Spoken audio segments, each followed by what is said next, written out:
मिल सकता है, जो बिल्कुल दुर्लभ है, जिसके लिए विवेक मानने को तैयार नहीं हो सकता। मूक होई बाचाल और पंगु चढ़े गिरिवर बहन। जो सामर्थ्य में नहीं हो, भाग्य में नहीं हो, प्रारब्ध में नहीं हो, किसी स्तर पे नहीं हो, वो सब भी मिलने की संभावना कहां है? वो शिव महापुराण में। अगर ऐसा होगा तो मैं आपको सत्य कह रहा हूं, सब होगा। आपके मध्य में एक लड़की गुजरात से आई है। इनको जन्म से आंख नहीं थी, जन्म से ही। और महादेव की कृपा से, महादेव की करुणा से, ये कोई जादू मंत्र टोना टटका नहीं है, बड़ा ध्यान से समझना। इसमें कोई कुछ नहीं कर रहा है, ये व्यासपीठ का कुछ नहीं है, ये व्यासपीठ के पीछे से प्रकाश आ रहा है। ध्यान समझना, इसमें व्यक्तिगत रूप से किसी भी कार्य को न जोड़ना।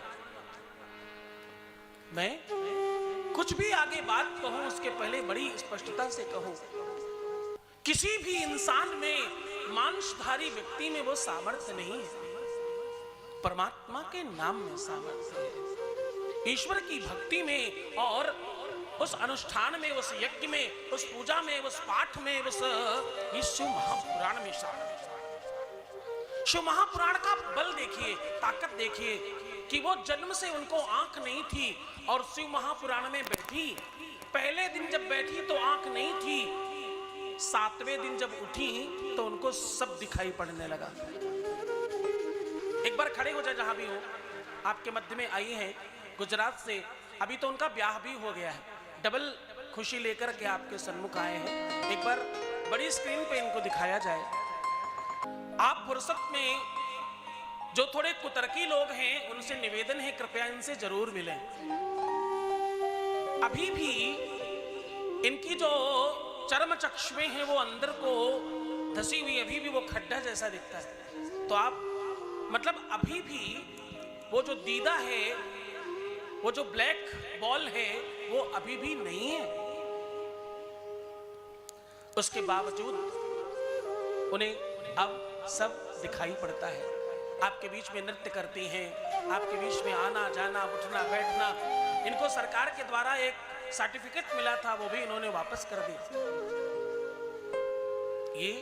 ये कृपा है ईश्वर की, ये भक्ति का फल है, ये भक्ति का बल है, ये वो सामर्थ्य है जो परमात्मा तुम्हें धर्म करने के बाद प्रदान करता है।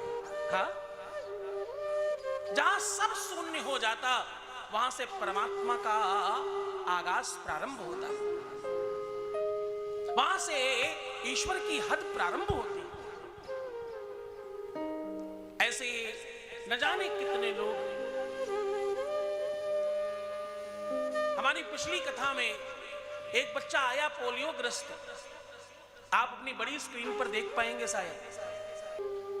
उसके घर से, परिवार से कुछ लोग आए, उन्होंने कुछ मुझे लिख के दिया, पर मैं क्या बोलने के समय पर मैं अपनी कथाओं में बहुत मुश्किल होता। मैं 5 दिन से प्रयास कर रहा हूं, तब जाकर आज ये कह पाया आपको। वो भी तब जब मैंने इनको सामने देखा, अन्यथा शायद ये बात मैं तुमको इस तरह न बता पाता। उनके घर के लोग आए, बोले ऐसा ऐसा। जब मैंने कहा भाई देखो मैं कुछ नहीं जानता, कथा में बैठो, परमात्मा कृपा करेंगे। हाँ, कथा में जब बैठा तो 24-25 साल का बच्चा, पहले विकलांग था, पोलियोग्रस्त था। जब कथा से उठा तो वो चलने लग गया। आप बड़ी स्क्रीन पर देख पाएंगे।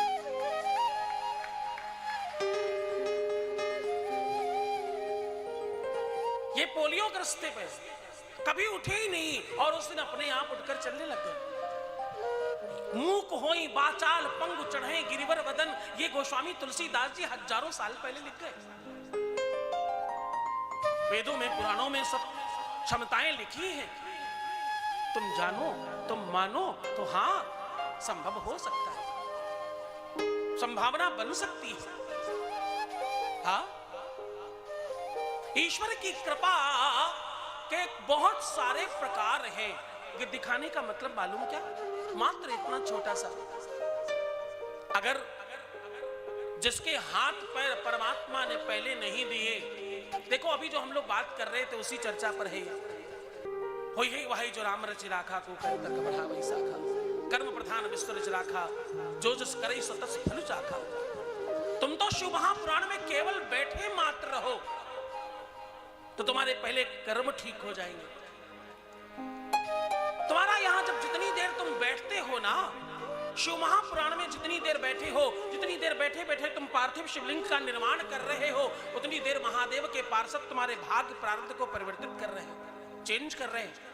उसके ज्यादा करते होंगे तो ज्यादा भक्त होगा, तो ज्यादा भक्ति से बैठता हो, तो ज्यादा धर्म करता हो, जो सारा का सारा ध्यान लगा कर बैठता हो, उसको ज्यादा सुनते होंगे शायद। क्या आप जितनी भाव से, भक्ति से इस भाव को स्वीकार करो, परमात्मा की भक्ति को दासता के साथ स्वीकार करो, अपने को दास मानकर, अपने को साधारण मानकर, क्योंकि जब तक आप श्रेष्ठ होंगे तब तक कुछ और उसमें डाला जा सकता नहीं। बर्तन भरा हो उसमें कुछ नहीं डाल सकते, बर्तन खाली हो तो उसमें डाला जा सकता है, उसमें कुछ भरा जा सकता है। अगर दिव्यांग चल सकता है, कोई दिव्यांग देख सकता है, हाँ, कोई दिव्यांग कोई ऐसा जिसकी किडनी नहीं। अभी पीछे इंदौर में हमने कथा करी, एक ही कथा में उन्होंने खुद ही सामने से आकर चीख कर चिल्ला कर बोला कि मेरा कठिनाई इतना था और अभी ऐसा, अभी सब ठीक हो गया, सब बिल्कुल परफेक्ट हो गया। तब से वो बिल्कुल ठीक है, एकदम कोई समस्या नहीं आज तक।